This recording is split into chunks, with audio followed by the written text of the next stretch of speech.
구약성경 사무엘상을 처음부터 읽다 보면 사무엘상서의 초반부에 사무엘만큼 많이 등장하는 이름이 엘리라는 것을 알게 됩니다. 사무엘상 초반부의 주인공은 엘리라고 해도 과언이 아닐 정도로 엘리와 그의 자녀들에 관한 이야기가 많이 나옵니다. 엘리는 사무엘이 태어날 당시의 제사장이었는데요. 그렇게 긍정적인 인물은 아니었습니다. 성경에 나오는 사무엘과 엘리의 모습은 참 대조적입니다. 엘리는 나이가 많고 사무엘은 나이가 어립니다. 엘리는 눈이 어둡고 몸이 비대해서 움직임이 둔한 반면 사무엘은 건강합니다. 엘리의 시대에는 하나님의 말씀이 드물었지만 사무엘은 하나님의 음성을 직접 듣습니다. 엘리와 그의 자녀들은 불순종이 몸에 배었지만 사무엘은 잠결에 들리는 소리에도 불평 하나 없이 몇 번이나 일어나서 뛰어나갈 정도로 순종적입니다. 여러분 이것은 하나의 상징입니다. 엘리로 대표되는 그리고 사사기가 기록하고 있는 그 어두운 시대가 이제 지나가고 사무엘로 대표되는 새로운 시대가 오고 있다는 것을 보여주는 상징입니다. 오늘 본문은 그러한 대조적인 모습의 절정을 보여줍니다. 오늘 우리가 함께 읽은 그 본문의 바로 앞에는 엘리의 가정을 향한 하나님의 심판에 대한 내용이 기록되어 있습니다. 사무엘상 3장 12절부터 14절까지의 말씀인데요. 이 말씀 우리가 같이 한번 읽어보겠습니다. 내가 엘리의 집에 대하여 말한 것을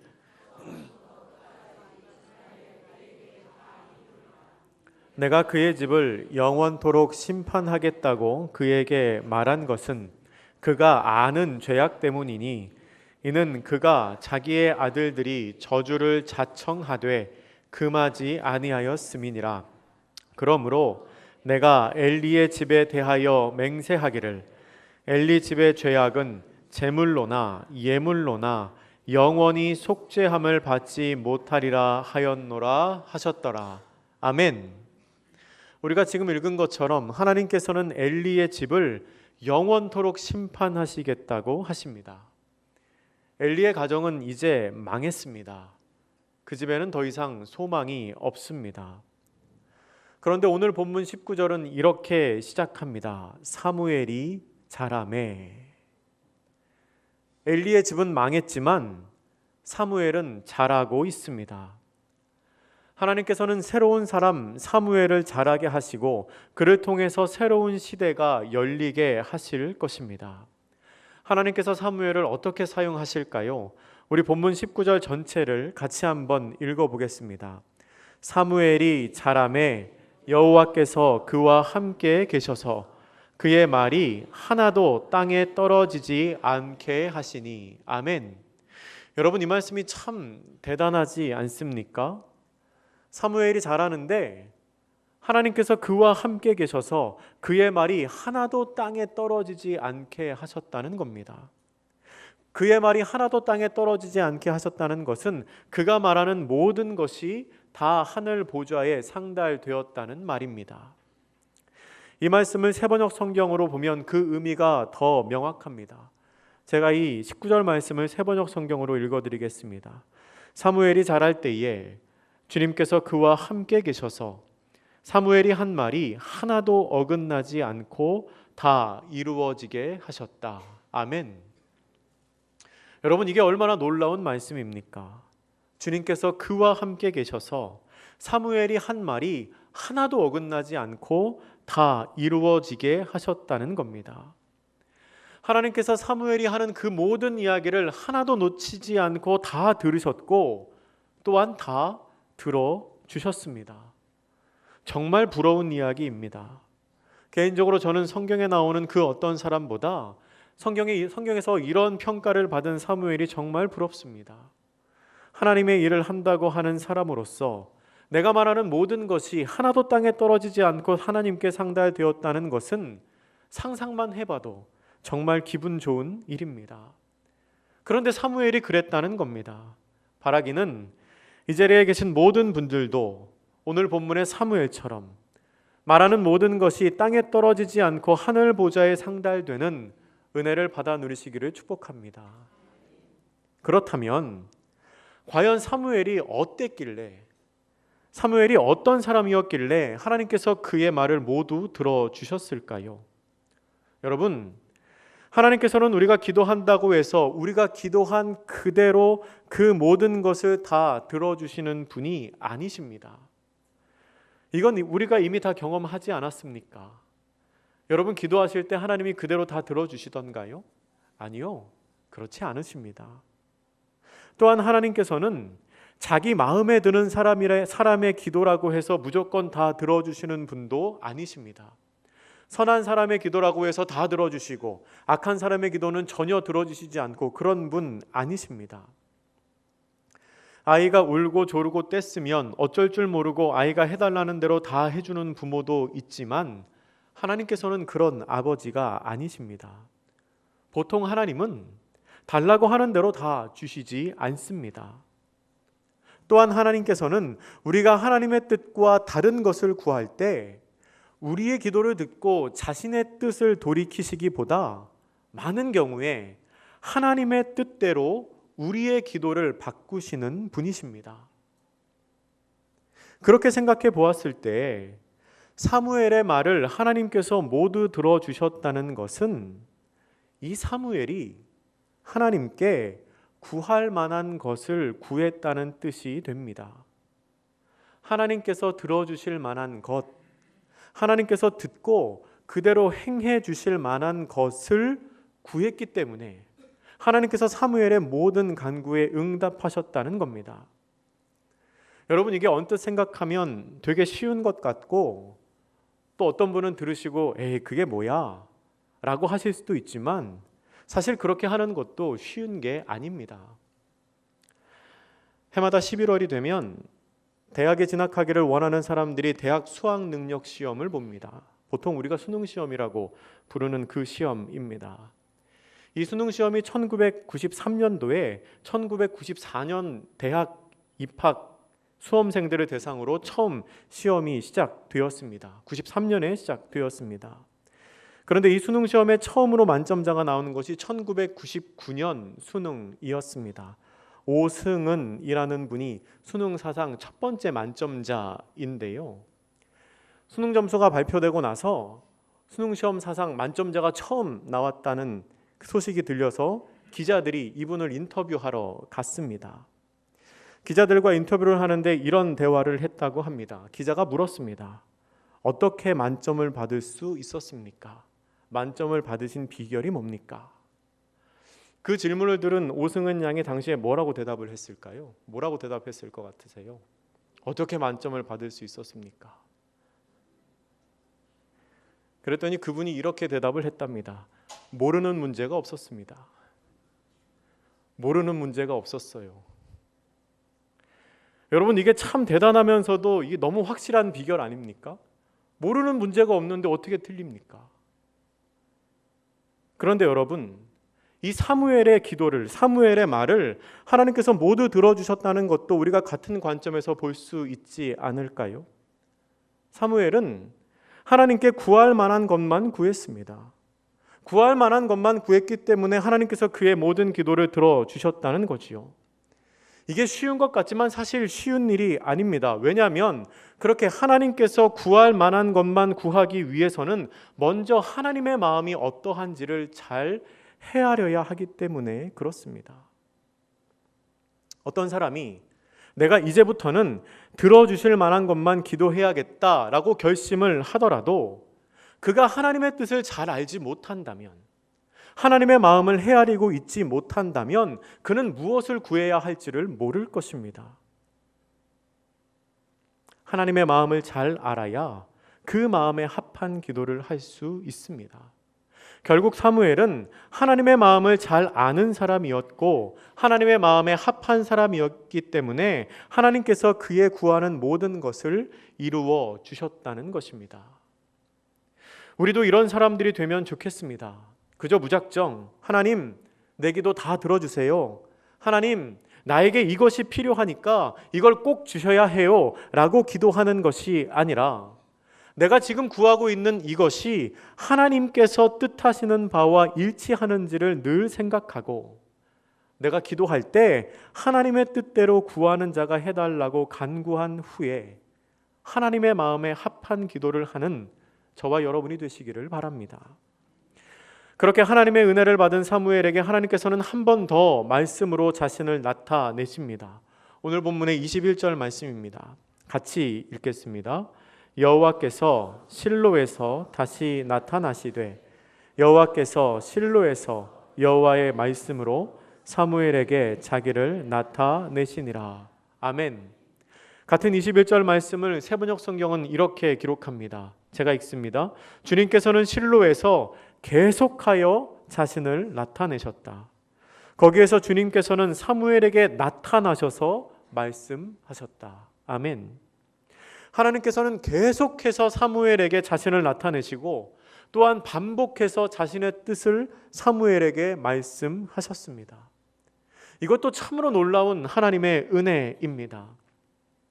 사무엘에 앞섰던 엘리의 시대가 어떠했는지를 알면 이 21절 말씀이 더 큰 감동으로 다가옵니다. 사무엘상 3장 1절은 이렇게 기록합니다. 아이 사무엘이 엘리 앞에서 여호와를 섬길 때에는 여호와의 말씀이 희귀하여 이상이 흔히 보이지 않았더라. 아멘. 여러분, 엘리의 시대에는 하나님께서 통 말씀을 하지 않으셨습니다.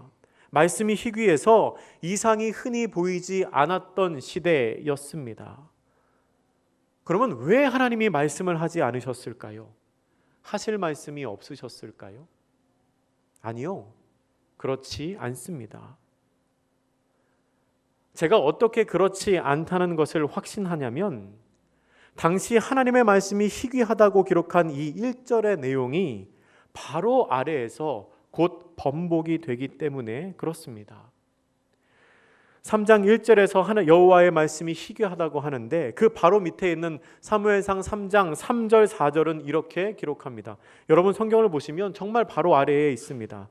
하나님의 등불은 아직 꺼지지 아니하였으며 사무엘은 하나님의 궤에 있는 여호와의 전 안에 누웠더니 여호와께서 사무엘을 부르시는지라.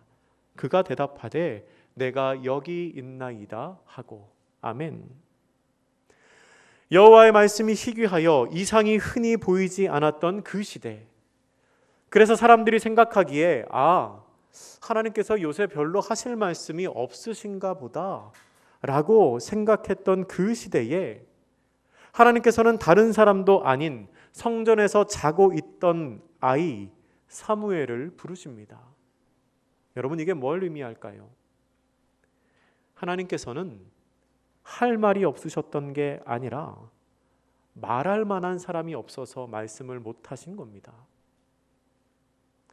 사람들은 하나님께서 말씀하시지 않는다고 생각했지만 다르게 생각해 보면 하나님께서 얼마나 말씀이 하고 싶으셨으면 어른도 아닌 그 아이를, 그것도 깨어있는 것이 아니라 이제 자려고 누운 그 아이를 부르고 계시겠습니까? 들을 사람이 없어서 침묵하고 계시던 하나님에게 성전에서 막 잠을 자려고 하는 이 아이 사무엘은 참으로 오랜만에 말을 걸고 싶은 그 사람이었던 겁니다. 그렇게 처음 사무엘을 부르신 하나님은 그 이후로 조금 전에 우리가 읽은 본문 21절 말씀에 기록한 것처럼 사무엘에게 계속해서 나타나시며 계속해서 말씀을 하십니다. 엘리에게는 통 말씀하시지 않았던 그 하나님이 사무엘에게는 어느새 수다쟁이가 되셨습니다. 그런데 그 다음 절을 보면 이렇게 되어 있습니다. 사무엘의 말이 온 이스라엘에 전파되니라. 아멘. 여러분, 제가 문제 하나 내겠습니다. 문제. 이 본문이 말하는 온 이스라엘에 전파되었다고 하는 이 사무엘의 말이 뜻하는 게 과연 무엇일까요? 보기를 드리겠습니다. 1번 사무엘의 개인적인 말, 2번 하나님의 뜻을 사무엘이 대신 전한 말. 답이 뭡니까? 2번이지요. 당연히 2번입니다. 사무엘이 무엇을 전했겠습니까? 그 본문 21절에 나오는 하나님께서 나타나셔서 계속해서 자기에게 주신 그 말씀, 그 하나님의 뜻을 사무엘이 사람들에게 전했고 그 하나님의 이야기가 온 이스라엘에 전파되었다는 겁니다. 우리는 여기에서 하나님의 말씀을 맡은 사람의 사명을 깨닫습니다. 마태복음 5장 15절과 16절은 이렇게 기록합니다. 사람이 등불을 켜서 말 아래에 두지 아니하고 등경 위에 두나니 이러므로 집안 모든 사람에게 비치느니라. 이같이 너희 빛이 사람 앞에 비치게 하여 그들로 너희 착한 행실을 보고 하늘에 계신 너희 아버지께 영광을 돌리게 하라. 아멘. 하나님의 말씀을 듣고 하나님의 뜻을 알게 된 사무엘은 그 하나님의 뜻을 혼자서만 알고 있지 않습니다. 혼자서만 알고 있는 게 아니라 사람이 등불을 켜서 말 아래에 두는 게 아니라 등경 위에 두어서 온 집안을 밝히는 것처럼 사무엘은 자기에게 말씀하신 그 하나님의 뜻을 사람들에게 곧 전합니다. 그리고 그 하나님의 뜻이 온 이스라엘에 전파되기 시작합니다. 바로 그것이 하나님께서 사무엘을 불러 말씀으로 자신을 나타내신 이유이기도 합니다. 괜히 사무엘에게 말씀하시고 괜히 사무엘로 하여금 하나님의 뜻을 알게 하신 것이 아니라 전하고 선포하라고 사무엘에게 하나님의 뜻을 알게 하셨습니다. 여러분, 하나님의 말씀을 듣고 하나님의 뜻을 깨달은 사람은 그것을 혼자서만 아는 것이 아니라 다른 사람에게 전해야 합니다. 그것이 먼저 아는 사람의 의무입니다. 그런데요, 사무엘만 하나님을 아는 사람일까요? 아니죠. 그렇게 말하면 서운합니다. 저와 여러분도 다 하나님을 아는 사람 아닙니까? 솔직히 말하면 사무엘보다 우리가 더 많이 하나님에 대해서 알 겁니다. 사무엘은 귀로 듣고서만 알았지만 우리는 성경을 보지 않습니까? 사무엘은 자기에게 나타나신 그 구약의 하나님만 알았지만 우리는 신약에 우리를 위해 이 땅에 오시고 십자가에 달려 돌아가신 그 예수 그리스도를 이미 알고 있지 않습니까? 여러분, 당시에 사무엘이 하나님에 대해서 아는 것보다 우리가 더 많이 알고 있습니다. 그러면 그렇게 먼저 하나님을 아는 우리가 어떻게 해야겠습니까? 요새 매주 수요일 저녁마다 전도 세미나가 진행 중입니다. 참여해 보신 분들은 알겠지만 참 좋습니다. 이번 주 수요일에는 이슬람의 이해에 대해서 강의하는데 정말 많은 분들이 오셔서 그 강의 꼭 들어보시면 좋겠습니다. 전도 세미나 첫 번째 강의 때 강사로 오신 양용순 선교사님께서 첫 번째 강의 마지막에 이런 이야기를 하셨습니다. 전 세계 70억의 인구 중에서 예수 그리스도의 이름을 들어보지 못한 사람이 40억 명입니다.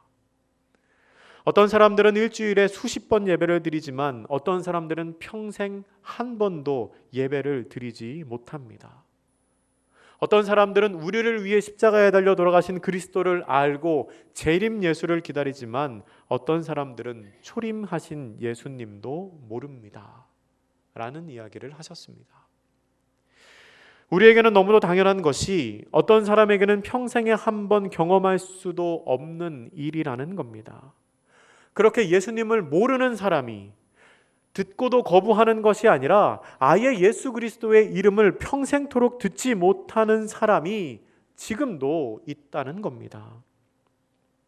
이것이 우리가 두루 다니면서 복음을 전해야 하는 이유입니다. 최소한 듣지 못해서 믿지 못하는 일이 없도록 하는 것이 우리가 전도와 선교를 해야 하는 이유입니다. 그게 우리같이 먼저 하나님을 알고 먼저 들은 사람들의 의무입니다. 그 일을 위해서 올해도 우리가 태국으로 단기 선교를 갑니다. 그런데 여러분, 선교팀만 그 일을 해야 할까요? 아닙니다.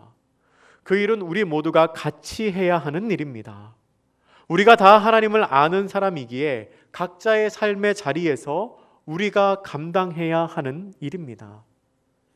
하나님께서 우리로 하여금 하나님을 알게 하신 이유는 나만 알고 나만 잘 믿고 혹은 나만 잘 살고 나만 복받으라고 알게 하시지 않았습니다.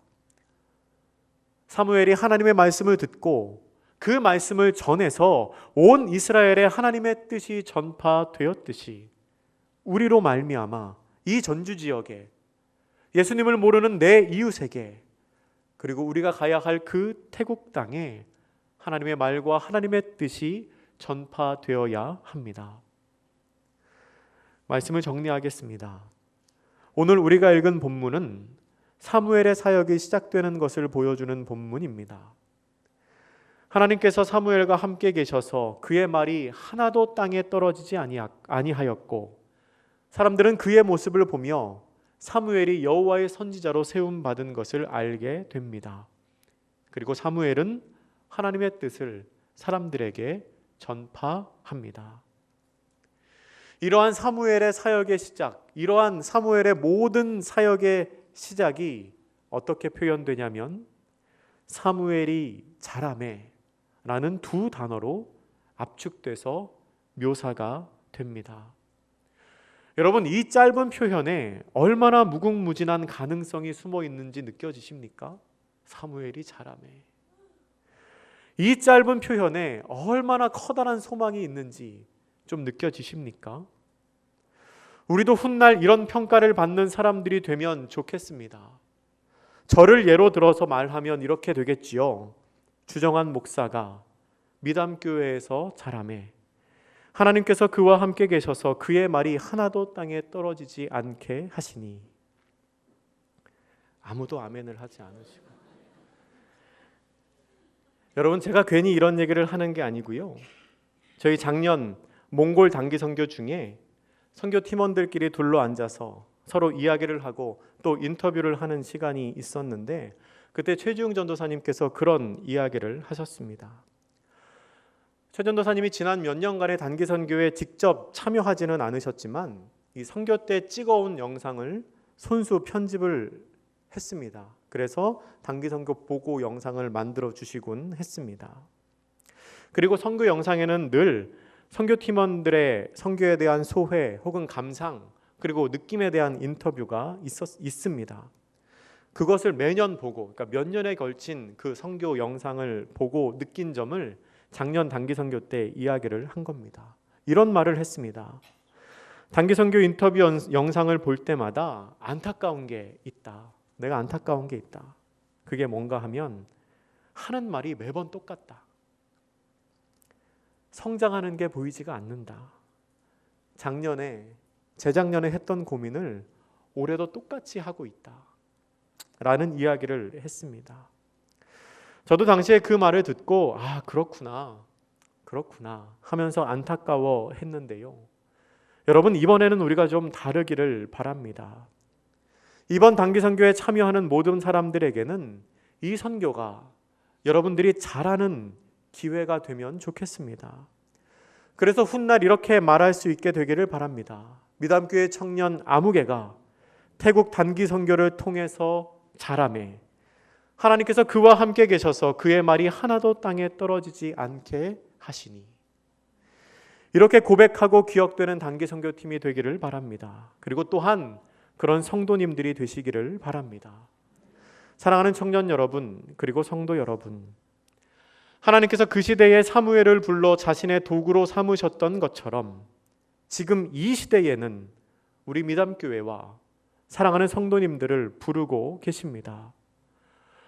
우리가 모두 하나님의 마음에 합한 사람이 되어 날마다 주님 안에서 자라감으로 우리의 기도가 하나도 땅에 떨어지지 않는 그런 은혜를 누리는 사람들이 되시기를 축복합니다.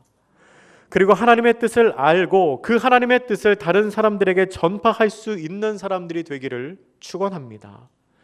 하나님께서 사무엘을 통하여 새로운 시대를 여시고 새로운 사역을 시작하셨던 것처럼 우리도 주님 안에서 매일 자라나서 하나님 나라의 새로운 한 걸음을 시작하는 저와 여러분이 되시기를 주님의 이름으로 축복합니다.